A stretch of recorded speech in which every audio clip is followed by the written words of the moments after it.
dari kelompok 3 ingin mempresentasikan yang berjudul Perancangan Basis Data dan Normalisasi.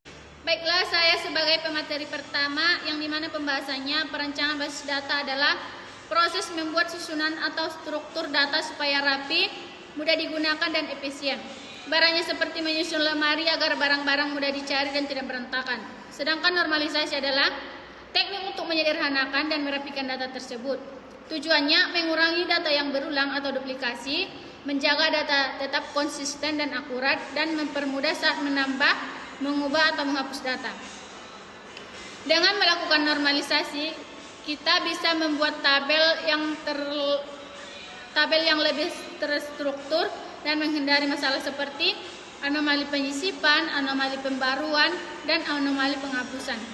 Intinya, perancangan basis data itu menyusun data dengan baik, sedangkan normalisasi membantu supaya susunan itu tidak berantakan dan bebas dari masalah. Perancangan basis data melibatkan beberapa tahap. Yang pertama, identifikasi kebutuhan. Yang dimaksud dengan identifikasi kebutuhan adalah menentukan data apa saja yang dibutuhkan, contohnya nama, alamat, nomor telepon, dan lain-lain. Dan yang kedua, pemodelan data. Yang disebut dengan pemodelan data adalah membuat gambaran struktur data dan hubungan antar data. Biasanya digambar dalam bentuk diagram seperti ERD, ibaratnya seperti membuat blueprint sebelum membangun rumah. Dan yang ketiga, normalisasi. Yang disebut dengan normalisasi, merapikan data agar tidak ada yang berulang dan lebih teratur. Tujuannya supaya data lebih efisien dan tidak membingungkan. Dan yang keempat, menerap implementasi, yaitu menerapkan semua rancangan tadi ke dalam database yang sebenarnya. Misalnya melalui membuat tabel di MSQL atau PostgreSQL dan lain-lain. Intinya, prosesnya dimulai dari memahami kebutuhan, membuat desain, merapikan data, lalu membuat database yang siap digunakan. Saya pemateri kedua, normalisasi adalah cara untuk merapikan data di dalam database supaya tidak ada data yang berulang-ulang, data lebih teratur, data lebih akurat dan konsisten. Bayangkan kamu punya daftar teman, kalau satu nama ditulis berkali-kali di tempat yang sama, itu bisa bikin bingung saat ada perubahan. Dengan normalisasi, data dipisah dan disusun rapi, jadi cukup disimpan sekali saja. Tujuan utama normalisasi mengurangi duplikasi data atau data ganda, menghindari kesalahan saat update data, membuat database lebih efisien dan mudah dikelola. Intinya, normalisasi itu seperti merapikan lemari supaya tidak ada barang yang double dan semuanya mudah ditemukan. Tingkatan dalam normalisasi. 1. Bentuk normal. Setiap kolom harus bersih satu nilai saja, tidak boleh ada data ganda dalam satu kolom. Yang kedua, artinya data harus benar-benar bergantung pada kunci utama. Yang ketiga, tidak boleh ada ketergantungan tidak langsung. Selanjutnya, manfaat normalisasi. 1. Meminimalkan redundansi atau data ganda. Yang kedua, meningkatkan integrasi data. Yang ketiga, meningkatkan kecepatan akses data.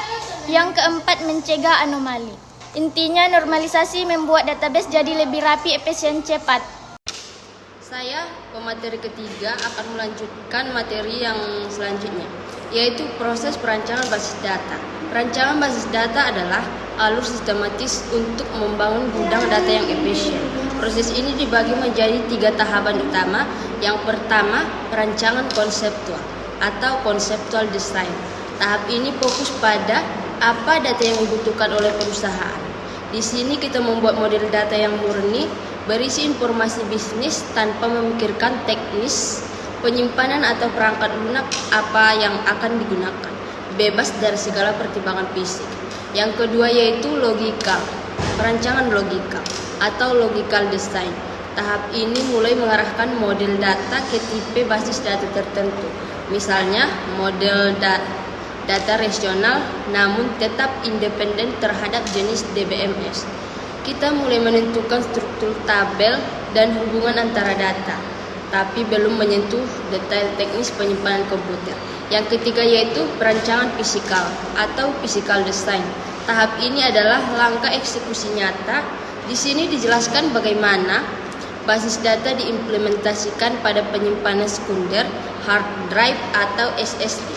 Fokus utamanya adalah efisiensi akses, organisasi file, pembuatan indeks agar pencarian cepat, serta pengaturan keamanan dan integritas data. Selanjutnya yaitu relational database atau basis data relasional. Secara sederhana, relational database adalah cara mengelola data dengan merepresentasikannya ke dalam bentuk tabel 2 dimensi, terdiri dari baris dan kolom. Berikut poin-poin pentingnya. Yang ke-1 yaitu relasi. Dalam model ini, tabel-tabel tersebut sering disebut sebagai relasi. Yang kedua yaitu struktur.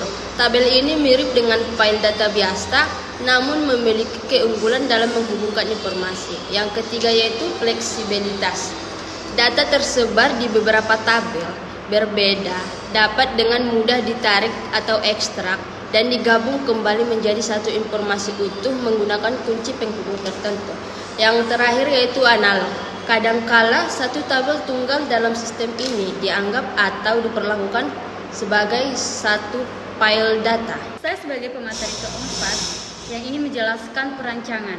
Kenapa perancangan itu penting? Bayangkan kalau kita mau bikin bangunan atau bikin baju, pasti kita butuh gambaran rancangan dulu kan? Nah, sama juga dengan database. Perancangannya itu sangat penting supaya datanya bisa dipakai sekarang dan juga berguna di masa depan. Dan datanya teratur, tidak berantakan dan mudah dipahami. Perancangan dibagi jadi 3 tahap, yaitu yang pertama konseptual, yaitu menentukan data apa saja yang mau disimpan dan dihubungkannya. Yang kedua logika, menyusun struktur datanya jadi bentuk tabel dan jenis. Yang tiga fisik, menentukan cara penyimpanan datanya di komputer secara teknis. Selanjutnya saya akan menjelaskan proses perancangan database. Nah, kalau proses ini adalah langkah-langkah atau urutan kerja yang kita lakukan dari awal sampai database selesai dibuat. Proses ini dibagi dari tahap pembuatan sistem. Berikut langkah-langkahnya. 1. Kumpul dan analisis data. Cari tahu data apa saja yang dibutuhkan. Yang kedua, rancangan konsep. Buat gambaran besar datanya.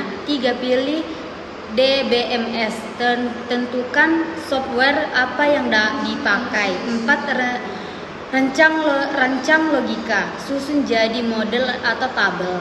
5. Rancang fisik, atur cara penyimpanannya. 6. Implementasi, buat databasenya sampai jadi dan siap pakai. Intinya, perancangan sama dengan rencananya, proses sama dengan langkah-langkah membuatnya. Cukup sekian dari kelompok kami. Assalamualaikum.